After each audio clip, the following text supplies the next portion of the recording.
quem já conseguiu tirar o dinheiro do país e tem dinheiro fora, patrimônio no exterior, está contente e seguro da decisão que fez, mas quem gostaria de fazer esse movimento está cada vez mais difícil.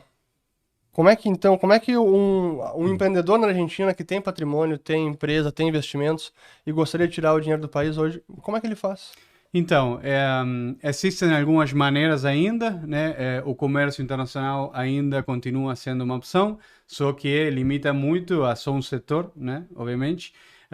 Então, realmente, eu ouvi muito tipo de histórias, realmente, de histórias de pessoas buscando maneiras, né? De conseguir realmente fugir, porque essa é a palavra. Eles estão querendo É, fugir para proteger as suas famílias, tá? Eh, Se me perguntam, que é uma pergunta que eu recebo bastante, Johnny, você acha que a Argentina pode virar Venezuela? Olha, eu acho que a questão tecnológica e os meios de comunicação então, impactou de uma maneira tão forte na Argentina, vendo os efeitos nos outros países, sim. que acabou gerando né, um medo, um temor, e hoje uma parte da população argentina, sobretudo os jovens, tem percebido que eles precisam buscar maneiras de dolarizar, maneiras de colocar o seu patrimônio no exterior, e se isso requer que ele mude de vez, tristemente para o nosso país, mas é isso que eles fazem. Eles começam a mudar de país como uma estratégia de se proteger. Porque hoje, se digamos, um empresário tem uma boa liquidez na Argentina, um investidor qualquer, se ele quiser enviar US$ 100.000 para o exterior, é dinheiro dele, tá na Argentina, ele quer enviar US$ 100.000 para o exterior. Ele consegue? Então, não só vai ter muitas limitações, sim, sino também que vai ser taxado de uma maneira surreal. E outra coisa que eu estou falando é o seguinte: você argentino, você quando faz a sua conversão de moeda, você está imaginando que você tem US$ 100.000, 100 milhões, 1 milhão a 235 pesos argentinos.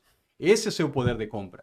Então, se agora eu chego para você, que é o que acontece com o produto rural, se eu chego para você e falo, olha, você vai exportar, tá? E essa exportação a gente vai te pagar a 100 pesos, 110 pesos menos as retenções e tudo mais por dólar.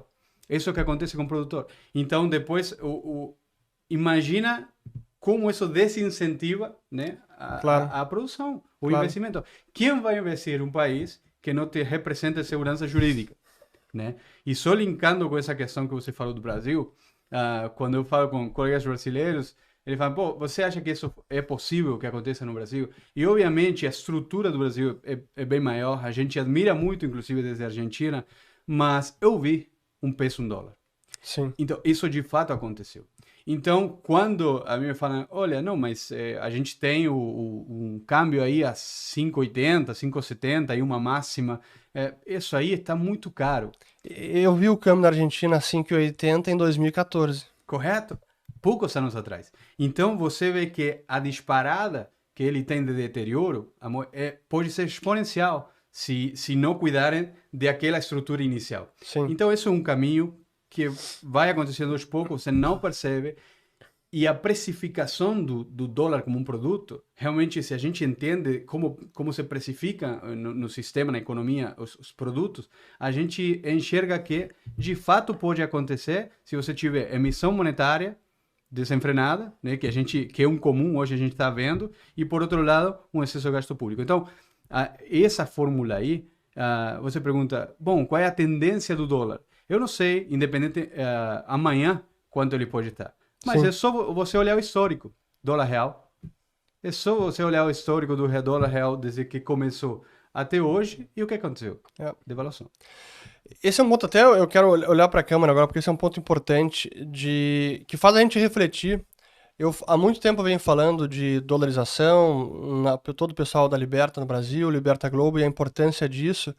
E eu vejo que muitas vezes o investidor se pega, assim, fica preso naquela questão da taxa de câmbio. Ah, mas o câmbio agora caiu para abaixo de 5.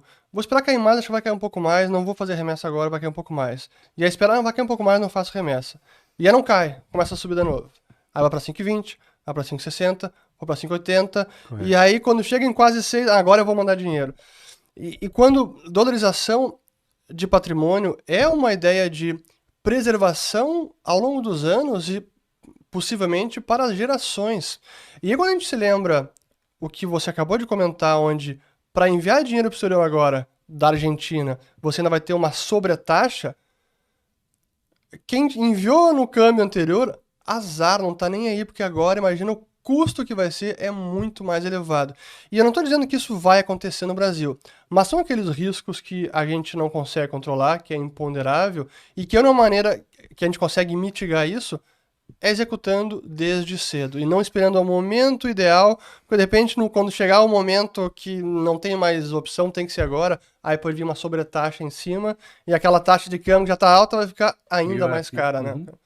Então é importante ter isso sempre em mente, como é nesse sentido que o dinheiro no exterior também te protege contra esse tipo de política que é opressiva contra o cidadão, né? Totalmente. E de fato, eu acho que nós, como cidadãos latino-americanos, precisamos enxergar os Estados Unidos como uma ferramenta, como um aliado para o nosso patrimônio. E eu falo os Estados Unidos porque você ainda continua sendo um país com segurança jurídica, onde você consegue alocar os recursos e você não tem o temor de que amanhã eles sejam, como o corralito que a gente teve lá na Argentina, confiscados lá e você colocou dólar e de repente te devolvem peso argentino. Então, feita essa primeira avaliação de patrimônio, quanto posso alocar? Quanto começar do meu patrimônio no exterior?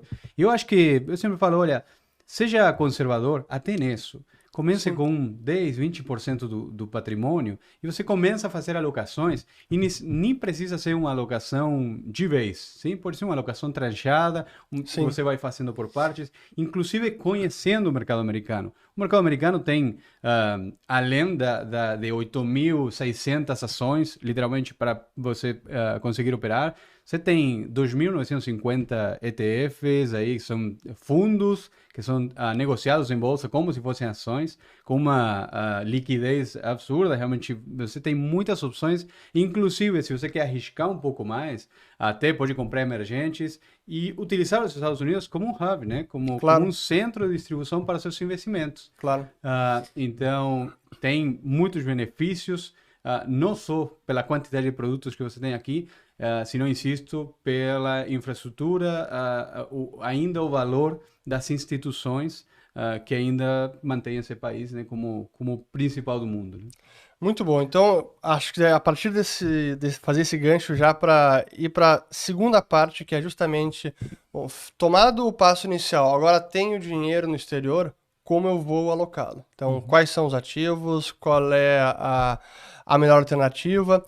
Até porque hoje a gente olha para o mundo e mesmo em dólar a inflação está em 8%, que era algo impensável em poucos anos, a maior inflação em 40 anos, e as pessoas até quem faz essas análises de sistema monetário, longo prazo, como eu também faço e gosto de fazer, muitas vezes acabam dizendo, não, mas o dólar está chegando ao seu fim, então o dólar perdeu cada vez mais valor.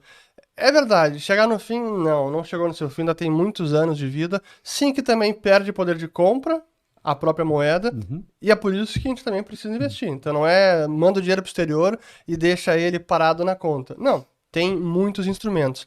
Então uma vez que o capital está no exterior, como é que o investidor deve se posicionar aqui títulos de dívida, renda fixa, renda variável? Felizmente agora já temos juros um pouco mais positivos, né? Antes era difícil, agora tem mais alternativas, né? Correto. Então, aquela primeira avaliação eu acho que é essencial. Você ter um profissional de contraparte que realmente possa te orientar de fato a quais são seus alvos. E por que eu falo isso? Porque eu vou fazer ênfase nisso. A realidade é que todo mundo é arriscado, se acha arrojado quando falamos de nível de risco até que começa a perder, né? Então a gente vê aí um S&P corrigindo 25% ou 30%, que realmente foi... Esse aqui foi o semestre, por exemplo, realmente de uma correção muito forte, o primeiro semestre desse ano. E aí a pessoa fala, poxa, esse realmente não era meu nível de risco, eu não estou pronto para assumir esse tipo de responsabilidade com esse dinheiro, né? Então, o que acontece? Você conhecendo o seu perfil, se você vai ser conservador, você é um perfil moderado, a gente tem aqui o principal mercado de bonds do mundo também. pagando tanto o corporativo como o Treasury. Obviamente, no corporativo você vai ter melhores opções. Então, é interessante. São bons de empresa, renda fixa de empresa. Correto. Renda fixa de empresas que vão pagar juros melhores e que o risco que você tem, na verdade, olha, essa empresa falir, essa empresa quebrar. E a gente está falando de empresas que não possam, né, ter algum tipo possam sentir, né, com esse tipo de correções ou o que está acontecendo de fato no mercado, elas se veem afetadas, obviamente. As Big Techs, por exemplo, agora, elas afetaram de maneira direta, mas quando você olha os fundamentos da empresa, realmente você vê uma empresa sólida, que poderia pagar suas dívidas tranquilamente com o fluxo de caixa que ele tem. Então, quando a gente faz essa avaliação, a gente coloca aí uma boa parte da carteira, você pode colocar nessa multidão de opções que você tem para renda fixa nos Estados Unidos. Então, está protegido e ainda está ganhando juros. Como você vai se destacar na sua carteira? Você vai se destacar, por exemplo, em ETF, se você não quer fazer o stock picking.